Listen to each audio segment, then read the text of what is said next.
ನಮಸ್ಕಾರ, ನಾನು ಪೃಥ್ವಿರಾಜ್ ಹಾರನಹಳ್ಳಿ. ಹುಬ್ಬಳ್ಳಿ ಧಾರವಾಡದಲ್ಲಿ ಕೇಸರಿ ಹವ, ಮೋದಿ ಜಪ, ಪ್ರಧಾನಿ ರೋಡ್ ಶೋಗೆ ಸಜ್ಜು, ಯುವ ಜನೋತ್ಸವಕ್ಕೆ ಕೌಂಟ್ ಡೌನ್, ಸ್ವಾಮಿ ವಿವೇಕಾನಂದ ಜನ್ಮದಿನ, ಸಾಂಸ್ಕೃತಿಕ ಪ್ರತಿಭೆಗೆ ವೇದಿಕೆ, ನಮೋ ಯುವೋತ್ಸವ.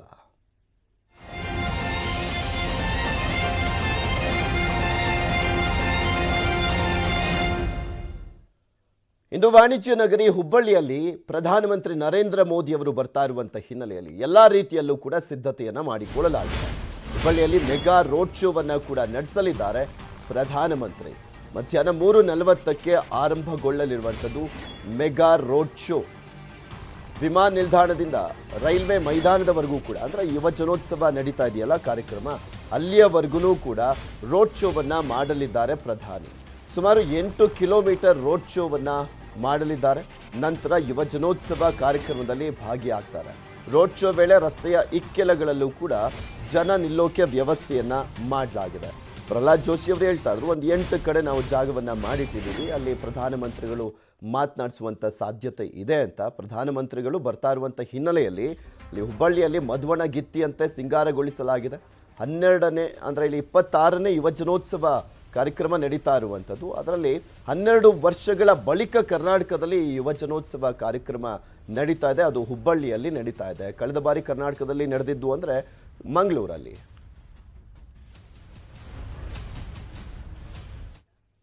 ನಾವು ಹುಬ್ಬಳ್ಳಿಯಲ್ಲಿ ಮೋದಿ ರೋಡ್ ಶೋ ಎಲ್ಲೆಲ್ಲಿ ಇರುತ್ತೆ, ಮೋದಿ ರೋಡ್ ಶೋ 2023ರ ಅಜೆಂಡಾ ಹೇಗಿರುತ್ತೆ, ನ್ಯೂಸ್ 18 ಜೊತೆ ಪ್ರಹ್ಲಾದ್ ಜೋಶಿ ಅವರು ಮಾತನಾಡಿದ್ದಾರೆ.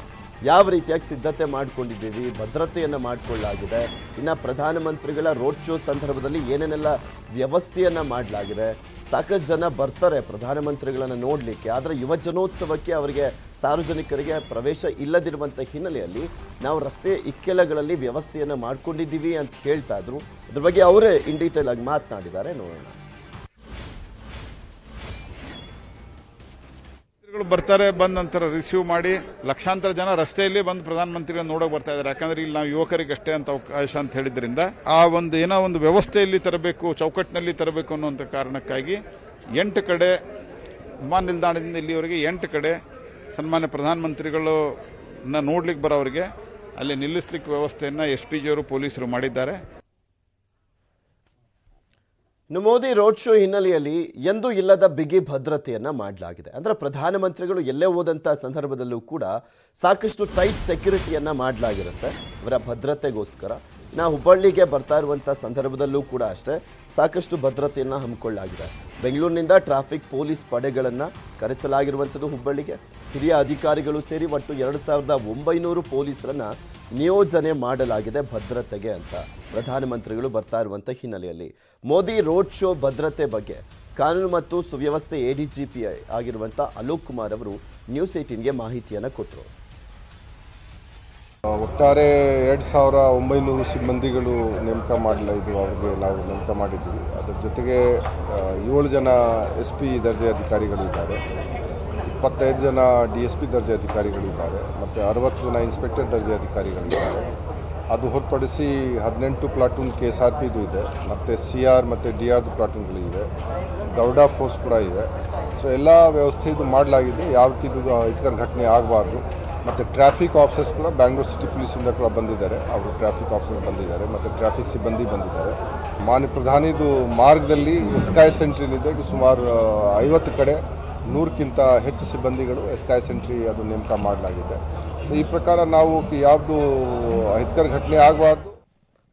ಇದೆಲ್ಲದ್ರ ಬಗ್ಗೆನೂ ಕೂಡ ಮತ್ತಷ್ಟು ಮಾಹಿತಿಯನ್ನು ನೀಡ್ತಾರೆ ನಮ್ಮ ಹುಬ್ಬಳ್ಳಿಯ ಪ್ರತಿನಿಧಿ ಶಿವರಾಮ ಸುಂಡಿ. ನೇರ ಸಂಪರ್ಕದಲ್ಲಿ ಜಾಯ್ನ್ ಆಗ್ತಾ ಇದ್ದಾರೆ. ಶಿವರಾಮ ಸುಂಡಿ, ಪ್ರಧಾನಮಂತ್ರಿಗಳು ಯುವ ಜನೋತ್ಸವ ಕಾರ್ಯಕ್ರಮಕ್ಕೆ ಇವತ್ತು ಹುಬ್ಬಳ್ಳಿಗೆ ಬರ್ತಾ ಇರುವಂಥದ್ದು, ದೊಡ್ಡ ಮಟ್ಟದಲ್ಲಿ ಸಿದ್ಧತೆಯನ್ನ ಮಾಡಿಕೊಳ್ಳಲಾಗಿದೆ.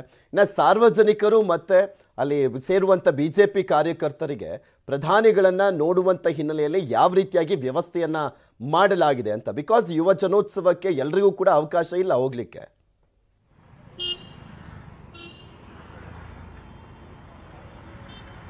ಪೃಥ್ವಿರಾಜು, ಮುಖ್ಯವಾಗಿ ಏನಂದರೆ BJP ಒಂದೇ ಕಲ್ಲಲ್ಲಿ 2 ಹಕ್ಕಿನ ಹೊಡಿಲಿಕ್ಕೆ ಒಂದು ತಂತ್ರಗಾರಿಕೆ ರೂಪಿಸಿದೆ.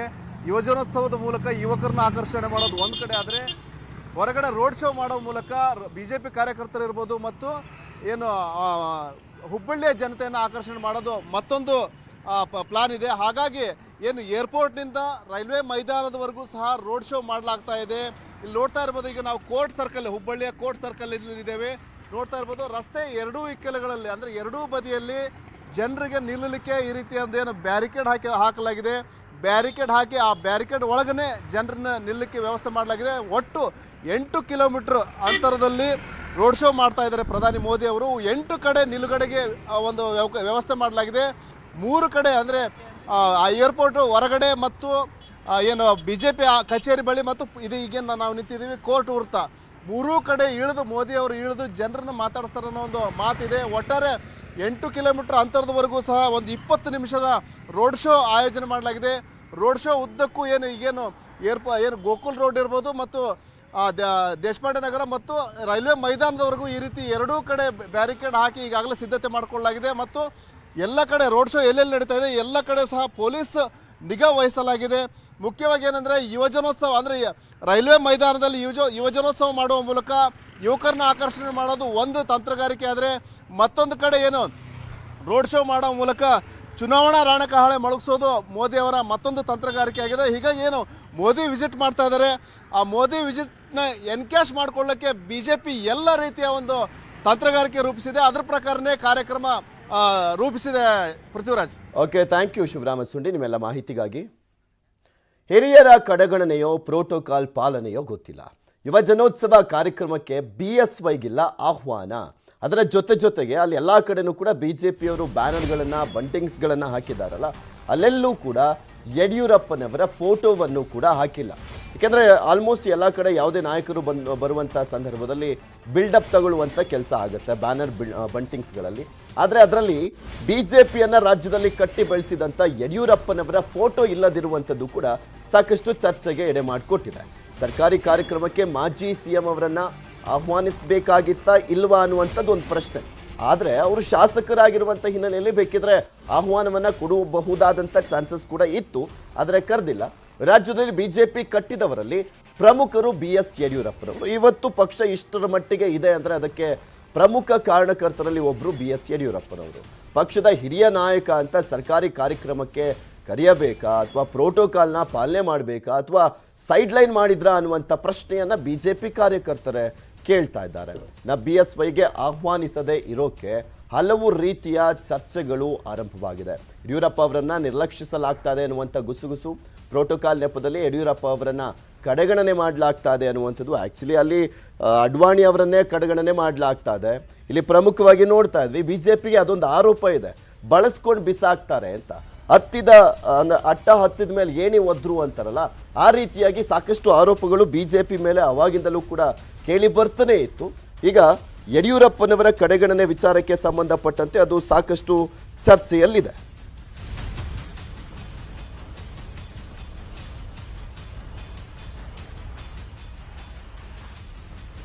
ಇದೆಲ್ಲದ್ರ ಬಗ್ಗೆನೂ ಕೂಡ ಮತ್ತಷ್ಟು ಮಾಹಿತಿಯನ್ನ ನೀಡ್ತಾರೆ ನಮ್ಮ ಪ್ರತಿನಿಧಿ ಕೃಷ್ಣ. ನೇರ ಸಂಪರ್ಕದಲ್ಲಿ ಜಾಯಿನ್ ಆಗ್ತಾ ಇದ್ದಾರೆ. ಕೃಷ್ಣ, ಒಂದ್ ಕಡೆ ಯುವ ಜನೋತ್ಸವ ನಡೀತಾ ಇದೆ, ಮತ್ತೊಂದ್ ಕಡೆ ಹಿರಿಯ ನಾಯಕರ ಕಡೆಗಣನೆಯ ವಿಚಾರ ಸಾಕಷ್ಟು ಚರ್ಚೆ ಆಗ್ತಾ ಇರುವಂಥದ್ದು. ನಿನ್ನೆಷ್ಟೇ ನೋಡ್ತಾ ಇದ್ವಿ ಜಗದೀಶ್ ಶೆಟ್ಟರ್ ಅವರ ವಿಚಾರ.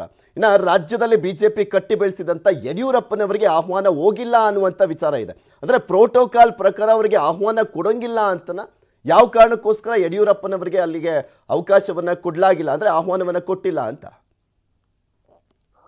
ಪೃಥ್ವಿರಾಜ್, ಎಲ್ಲ ಒಂದ್ ಕಡೆಗೆ ಹಿರಿಯ ನಾಯಕರನ್ನ ಮುಖ್ಯವಾಗಿ ಅಂದ್ರೆ ಮುಖ್ಯ ವೇದಿಕೆಗೆ ಅಷ್ಟೇ ಕಾರ್ಯಕ್ರಮಕ್ಕೆ ಕರಿಬೇಕು, ಆದ್ರೆ ಎಲ್ಲಾ ಕಾರ್ಯಕ್ರಮಕ್ಕೆ ಕರೆಯಬಾರ್ದು ಅನ್ನೋದು ರಾಜ್ಯ BJP ನಾಯಕರು ಎಲ್ಲ ಒಂದು ಮನಸ್ಸಲ್ಲಿ ಬಂದಿದೆ ಅನ್ನುವಂಥದ್ದು. ಅದೇ ಒಂದು ಕಾರಣಕ್ಕೋಸ್ಕರವಾಗಿ ಈಗ ಮುಖ್ಯ ಜನ ಸಮೂಹ ಕಾರ್ಯಕ್ರಮ ಏನು ಜನೋತ್ಸವ ಕಾರ್ಯಕ್ರಮ ಹುಬ್ಳಿಯಲ್ಲಿ ನಡೀತಾ ಇದೆ, ಆ ಒಂದು ಕಾರ್ಯಕ್ರಮಕ್ಕೆ ಮಾಜಿ ಮುಖ್ಯಮಂತ್ರಿ BS ಯಡಿಯೂರಪ್ಪನವರಿಗೆ ಆಹ್ವಾನವನ್ನ ಕೊಟ್ಟಿಲ್ಲ.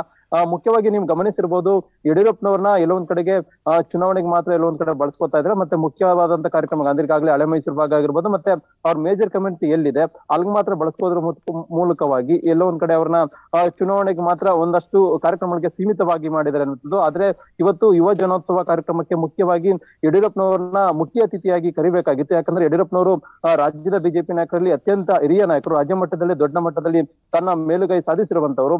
ಅಂತವ್ರನ್ನ ಕಾರ್ಯಕ್ರಮಕ್ಕೆ ಆಹ್ವಾನವನ್ನ ಮಾಡ್ಬೇಕಾಗಿತ್ತು. ಆದ್ರೆ ಪ್ರೋಟೋಕಾಲ್ ಪ್ರಕಾರವಾಗಿ ಸರ್ಕಾರಿ ಕಾರ್ಯಕ್ರಮ ಇದು, ಹಾಗಾಗಿ ಪ್ರೋಟೋಕಾಲ್ ಪ್ರಕಾರವಾಗಿ ಕಾರ್ಯಕ್ರಮಕ್ಕೆ ಆಹ್ವಾನ ಮಾಡುವಂತದ್ದು ಯಾವುದು ಕೂಡ ಇಲ್ಲ.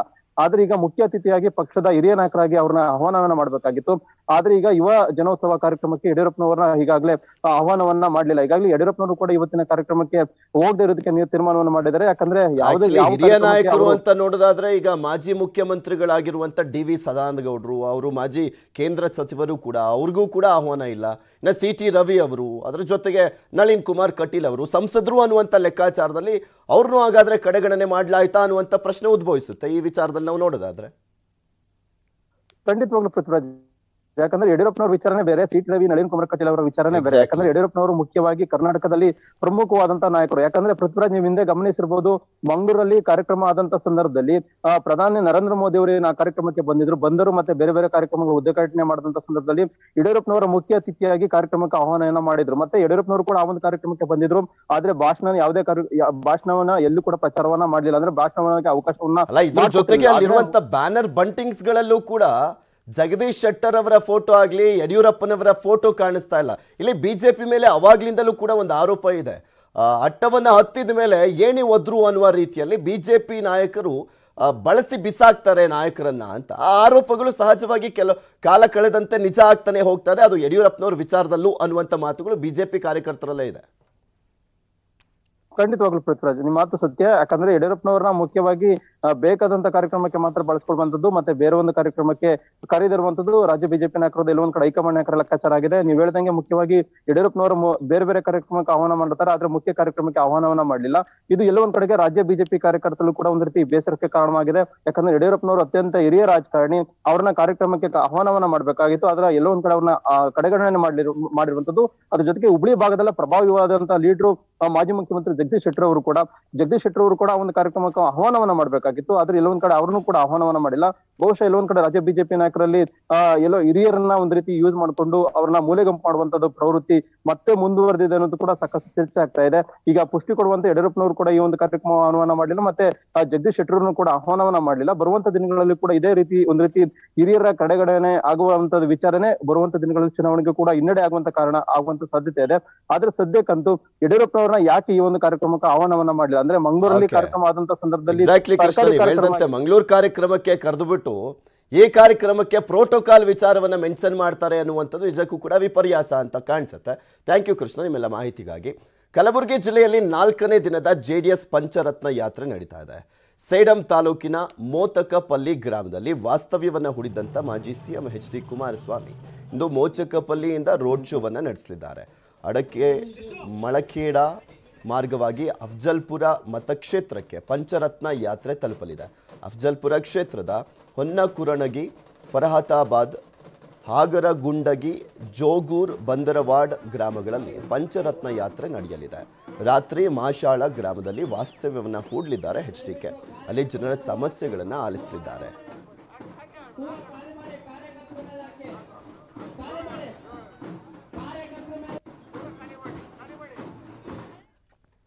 ಮತ್ತಷ್ಟು ಸುದ್ದಿಯನ್ನು ನಿಮ್ಮ ಮುಂದೆ ಇಡ್ತಾ ಹೋಗ್ತೀನಿ, ಆದರೆ ಅದಕ್ಕೂ ಮುಂಚೆ ಒಂದು ಸ್ಮಾಲ್ ಬ್ರೇಕ್.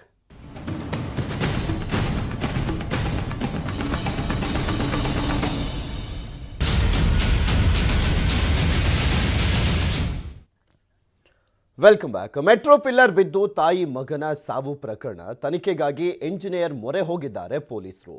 ಸರ್ಕಾರಿ ತಜ್ಞ ಎಂಜಿನಿಯರ್ ಮೊರೆ ಹೋಗಿರುವಂಥದ್ದು ಪೊಲೀಸರು. ಯಾಕೆಂದರೆ ಈ ಪಿಲ್ಲರ್ನ ವಿಚಾರಕ್ಕೆ ಸಂಬಂಧಪಟ್ಟಂತೆ ಯಾವ ರೀತಿಯಾಗಿ ಕನ್ಸ್ಟ್ರಕ್ಷನ್ ಆಗುತ್ತೆ ಇದೆಲ್ಲದ್ರ ಬಗ್ಗೆನೂ ಕೂಡ ಪೊಲೀಸರಿಗೆ ಅಷ್ಟೊಂದು ಮಾಹಿತಿ ಇರೋದಿಲ್ಲ. ಸೊ ಹೀಗಾಗಿ ಸರ್ಕಾರಿ ಇಂಜಿನಿಯರ್ ಮೊರೆ ಹೋಗಿದ್ದಾರೆ, ತಜ್ಞ ಇಂಜಿನಿಯರ್ ಮೊರೆ ಹೋಗಿರುವಂಥದ್ದು. ಅವರಿಂದ ಮಾಹಿತಿಯನ್ನು ಪಡ್ಕೊಳ್ತಾ ಇದ್ದಾರೆ. ಪಿಲ್ಲರ್ ನಿರ್ಮಾಣದ ಪ್ರೊಸೆಸ್ ಬಗ್ಗೆ ಮಾಹಿತಿಯನ್ನು ಸಂಗ್ರಹಿಸ್ತಾ ಇದ್ದಾರೆ. ಪಿಲ್ಲರ್ ನಿರ್ಮಾಣ, ಕಬ್ಬಿಣ, ಸಿಮೆಂಟ್ ಗುಣಮಟ್ಟದ ತನಿಖೆ ಬಗ್ಗೆ ಅವರು ಮಾಹಿತಿಯನ್ನು ಪಡ್ಕೊಳ್ತಾ ಇರುವಂಥದ್ದು. ಕಾಮಗಾರಿ ಲೋಪದೋಷಗಳ ಸಂಗ್ರಹಕ್ಕೆ ಮುಂದಾಗಿರುವಂಥದ್ದು ಪೊಲೀಸರು.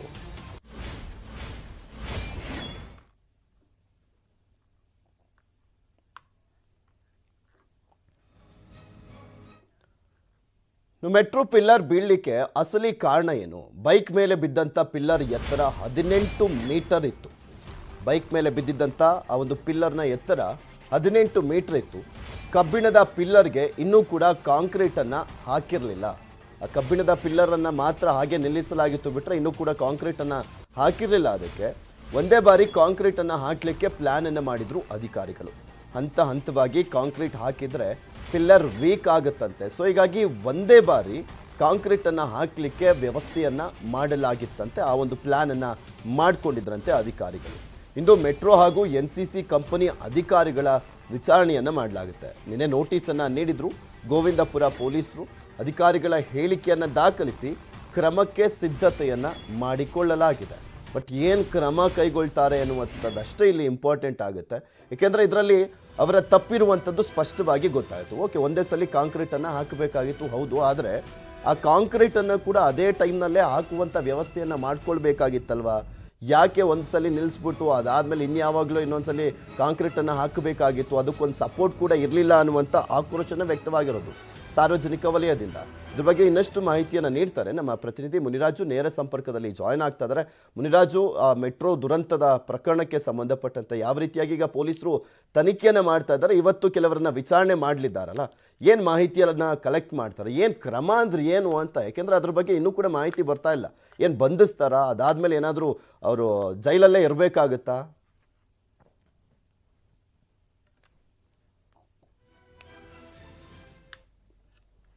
ಪ್ರಕರಣ ಆಗಿತ್ತು. ಆ ಒಂದು ಪ್ರಕರಣಕ್ಕೆ ಸಂಬಂಧಪಟ್ಟಂತೆ ಈಗ ಪೊಲೀಸರು ಒಂದು ಏನು ಸರ್ಕಾರದ ಮುಖ್ಯ ಒಂದು ಬೇರೆ ಇಲಾಖೆ ಒಬ್ಬ ಚೀಫ್ ಇಂಜಿನಿಯರ್ ಇಂದ ಒಂದು ತನಿಖೆಯನ್ನ ಮಾಡಿಸೋದಕ್ಕೆ ಮುಂದಾಗ್ತಾ ಇದ್ದಾರೆ.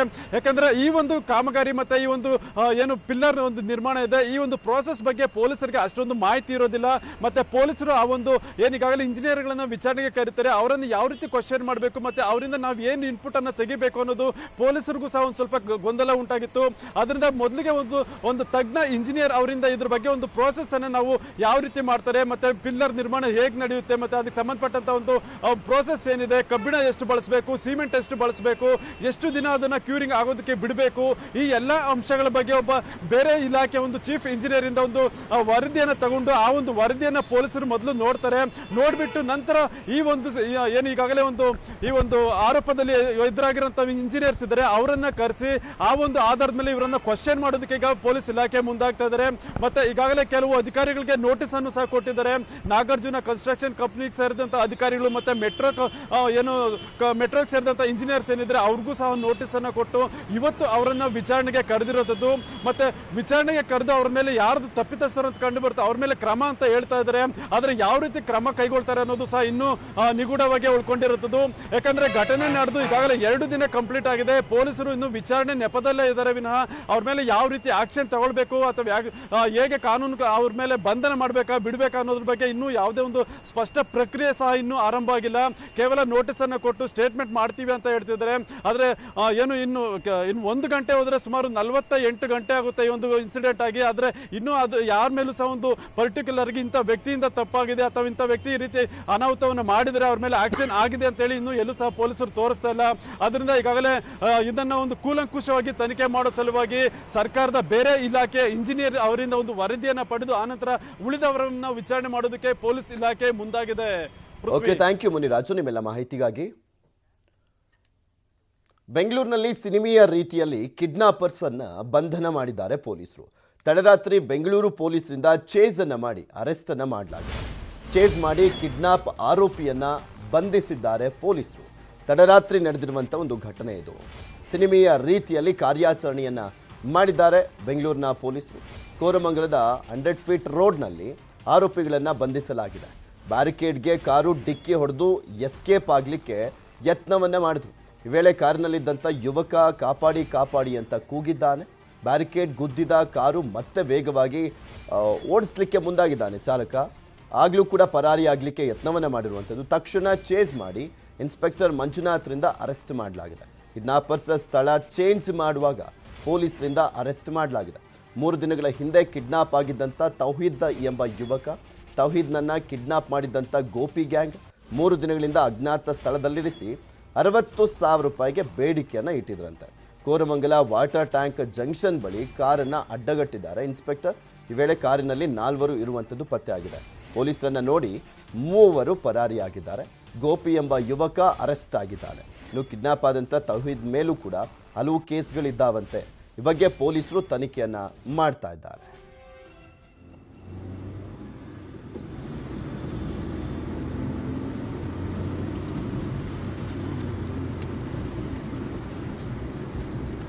ನಿಮಗೆ ತೋರಿಸ್ತಾ ಇದ್ದೀವಿ ದೃಶ್ಯಾವಳಿಗಳಲ್ಲಿ ಕೆಲವು ದೃಶ್ಯಾವಳಿಗಳು ಮಾತ್ರ ಸಿಕ್ಕಿದೆ. ಅದು ಚೇಸಿಂಗ್ ಮಾಡ್ತಾ ಇರುವಂಥ ಸಂದರ್ಭದ ದೃಶ್ಯಾವಳಿ ಕೂಡ ಸಿಕ್ಕಿದೆ. ಪೊಲೀಸರು ಕಾರ್ಯಾಚರಣೆಯನ್ನು ಮಾಡಬೇಕಾದ್ರೆ ರೆಕಾರ್ಡ್ ಆಗಿರುವಂಥ ವಿಡಿಯೋ ಅದು. ಕಿಡ್ನಾಪರ್ಸನ್ನು ಹಿಡಿಯುವಂಥ ಸಂದರ್ಭದಲ್ಲಿ ವಿಡಿಯೋವನ್ನು ಮಾಡಲಾಗಿರುವಂಥದ್ದು ಸಿಕ್ಕಿದೆ. ಆ ಇನ್ಸ್ಪೆಕ್ಟರ್ ಮಂಜುನಾಥ್ ತೋರಿಸ್ತಾ ಇದೀವಲ್ಲ ದೃಶ್ಯಾವಳಿಯಲ್ಲಿ, ಅವರೇ ಆ ಕಾರ್ಯಾಚರಣೆಯ ನೇತೃತ್ವವನ್ನು ವಹಿಸಿದಂಥವ್ರು.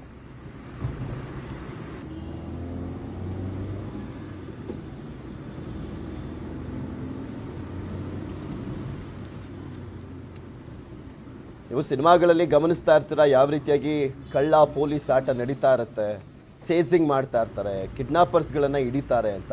ಇದು ನೈಜ ಘಟನೆ, ಬೆಂಗಳೂರಲ್ಲಿ ನಡೆದಿರೋದು. ರಾಷ್ಟ್ರ ರಾಜಧಾನಿ ದೆಹಲಿಯಲ್ಲಿ ಮತ್ತೊಂದು ಪೈಶಾಚಿಕ ಕೃತ್ಯ ನಡೆದಿದೆ. ಮಹಿಳಾ ಉಬರ್ ಡ್ರೈವರ್ ಮೇಲೆ ಹಲ್ಲೆಯನ್ನ ಮಾಡಿ ದರೋಡೆಯನ್ನ ಮಾಡಲಾಗಿದೆ. ಇದು ರಾಷ್ಟ್ರದ ರಾಜಧಾನಿ ದೆಹಲಿಯಲ್ಲಿ ನಡೆದಿರುವಂಥ ಮತ್ತೊಂದು ಪೈಶಾಚಿಕ ಕೃತ್ಯ. ನೋಡ್ತಾನೇ ಇದ್ದೀರಾ, ದೆಹಲಿಯಲ್ಲಿ ಎಂತೆಂಥ ಘೋರ ಘಟನೆಗಳು, ದುರಂತಗಳು ನಡೀತಾನೆ ಇದ್ದಾವೆ ಅಂತ. ಅದಿನ್ನೂ ಕೂಡ ಕಂಟಿನ್ಯೂ ಆಗ್ತಾ ಇದೆ. ಉತ್ತರ ದೆಹಲಿಯ ಅಂತಾರಾಜ್ಯ ಬಸ್ ಟರ್ಮಿನಲ್ ಬಳಿ ಈ ಒಂದು ಘಟನೆ ನಡೆದಿದೆ. ಜನವರಿ 9ರಂದು ನಡೆದಿರುವಂಥ ಘಟನೆ ತಡವಾಗಿ ಬೆಳಕಿಗೆ ಬಂದಿದೆ. ಮೊದಲು ಕಾರಿಗೆ ಕಲ್ಲಿನಿಂದ ಹೊಡೆದಿದ್ದಾರೆ ಇಬ್ಬರು ಕಿಡಿಗೇಡಿಗಳು. ಡ್ರೈವರ್ ಪ್ರಿಯಾಂಕಾ ಕಾರಿನಿಂದ ಇಳಿತಾ ಇದ್ದಂತೆ ಹಲ್ಲೆಯನ್ನು ಮಾಡಲಾಗಿದೆ. ಅದು ಬಿಯರ್ ಬಾಟಲ್ನಿಂದ ಹಲ್ಲೆಯನ್ನು ಮಾಡಿ ಹಣವನ್ನು ಕಳವು ಮಾಡಲಾಗಿದೆ. ಮೊಬೈಲ್ ಹಾಗೂ ಕಾರು ಕೀಯನ್ನು ಕಸಿದುಕೊಳ್ಳಿಕ್ಕೆ ಯತ್ನವನ್ನು ಮಾಡಿದ್ದಾರೆ. ಈ ವೇಳೆ ಸಹಾಯಕ್ಕಾಗಿ ಕೂಗಿಕೊಂಡಿದ್ದಾರೆ ಪ್ರಿಯಾಂಕಾ ಅವರು. ಅಷ್ಟರಲ್ಲಿ ಹಣವನ್ನು ಕಸಿದು ಎಸ್ಕೇಪ್ ಆಗಿರುವಂಥದ್ದು ಆರೋಪಿಗಳು. ದೆಹಲಿಯ ಕಾಶ್ಮೀರ್ ಗೇಟ್ ಠಾಣೆಯಲ್ಲಿ FIR ದಾಖಲಾಗಿದೆ. ಆರೋಪಿಗಳಿಗಾಗಿ ಪೊಲೀಸರು ಹುಡುಕಾಟವನ್ನು ಮಾಡ್ತಾ ಇದ್ದಾರೆ. ಘಟನೆ ವೇಳೆ ಉಬರ್ ತುರ್ತು ಸಂಖ್ಯೆಯನ್ನು ಸಂಪರ್ಕಿಸಲಿಕ್ಕೆ ಪ್ರಯತ್ನಿಸಿದ್ರಂತೆ ಪ್ರಿಯಾಂಕಾ, ಆದರೆ ಯಾವುದೇ ರೀತಿಯಾದಂಥ ಪ್ರತಿಕ್ರಿಯೆ ಬಂದಿಲ್ಲ ಅಂತ ಕೂಡ ಹೇಳಿದ್ದಾರೆ. ಪಾಪ ಕಷ್ಟಪಟ್ಟು ಹೆಣ್ಣುಮಗಳು ಅಲ್ಲಿ ಕೆಲಸವನ್ನು ಮಾಡಿಕೊಂಡು ದುಡಿತಾ ಇದ್ದಾಳೆ. ಅಂಥದಕ್ಕೂ ಕೂಡ ಆ ಹೆಣ್ಣುಮಗಳ ಮೇಲೆ ಹಲ್ಲೆಯನ್ನು ಮಾಡಿ ದುಡ್ಡನ್ನು ಕಿತ್ಕೊಂಡು ಪರಾರಿಯಾಗಿದ್ದಾರೆ.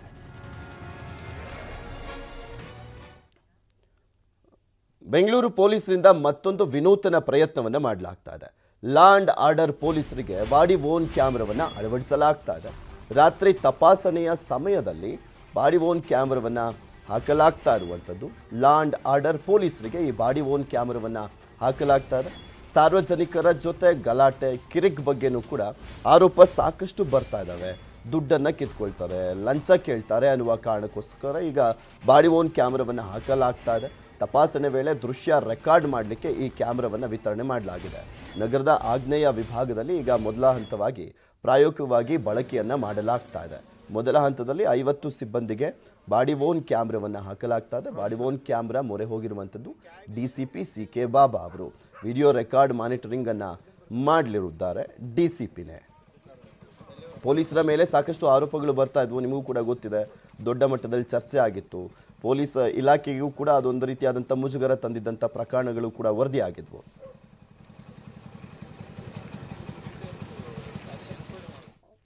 ಇವೆಷ್ಟು ಈ ಕ್ಷಣದವರೆಗಿನ ಸುದ್ದಿಗಳು. ನೋಡ್ತಾ ಇರಿ News 18, ಜಾಲ ನಮ್ಮದು, ಬಲ ನಿಮ್ಮದು.